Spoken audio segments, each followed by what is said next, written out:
Ready? Legal exercise number 72. Start. This writ petition under Article 32 of the Constitution had been initially filed challenging the constitutional validity of the Hajj Committee Act 1959. But thereafter, by an amendment application, the Hajj Committee Act of 2002, which replaced the 1959 Act, has been challenged. The ground for challenge is that the said Act is violative of Articles 14, 15 and 27 of the Constitution.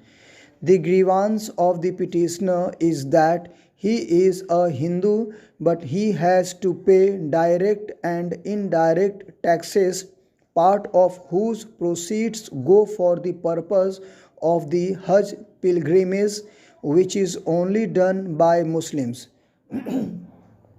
For the Hajj, the Indian government inter alia grants a subsidy in the air fare of the pilgrims. Stop. Next para.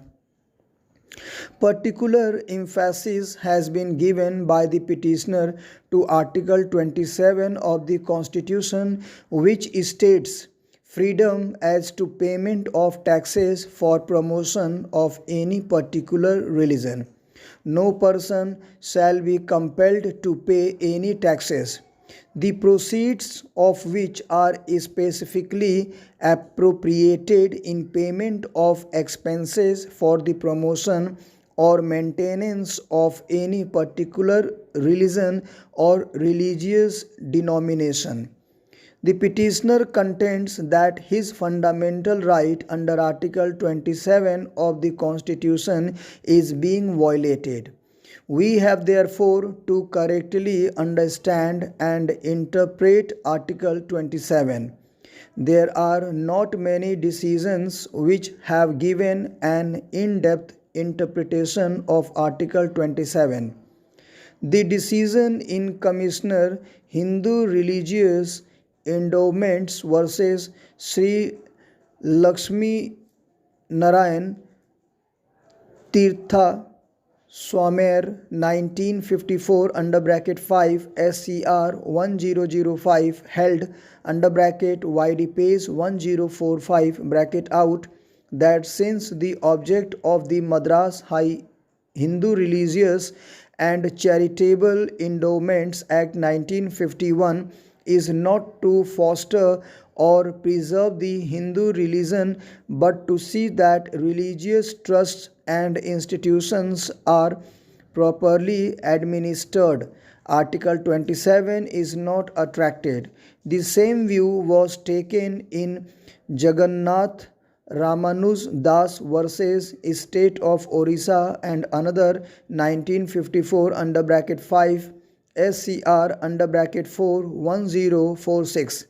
The decision in TMA Pay Foundation versus State of Karnataka AIR 2003 SC 355 under bracket YD paragraph 85 bracket out does not really deal with Article 27 at any depth. Stop. Next para. There can be two views about Article 27. One view can be that Article 27 is attracted only when the statute by which the tax is levied specifically states that the proceeds of the tax will be utilized for a particular religion. The other view can be that Article 27 will be attracted even when the statute is a general statute, like the Income Tax Act or the Central Excise Act or the State Sales Tax Acts, which do not specify for what purpose the proceeds will be utilized, provided that a substantial part of such proceeds are in fact utilized for a particular religion. In our opinion, Article 27 will be attracted in both these eventualities. This is because Article 27 is a provision in the Constitution and not an ordinary statute. Principles of interpreting the Constitution are to some extent different from those of interpreting an ordinary statute. Why the judgment of Honorable Sikri Judge in Kesavanand Bharti versus State of Kerala 1973 under bracket 4 SCC 225 under bracket YD para 15 bracket out. The object of Article 27 is to maintain secularism, and hence we must construe it from that angle. Stop. Next para. As Lord Wright observed in Journeys versus Commonwealth of Australia under bracket 1936 bracket out AC 578, a constitution is not to be interpreted in a narrow or pedantic manner. This is because a constitution is a constitution or organic statute. Why the British Coal Corporation versus the King and Kesavanand Bharti versus State of Kerala 1973.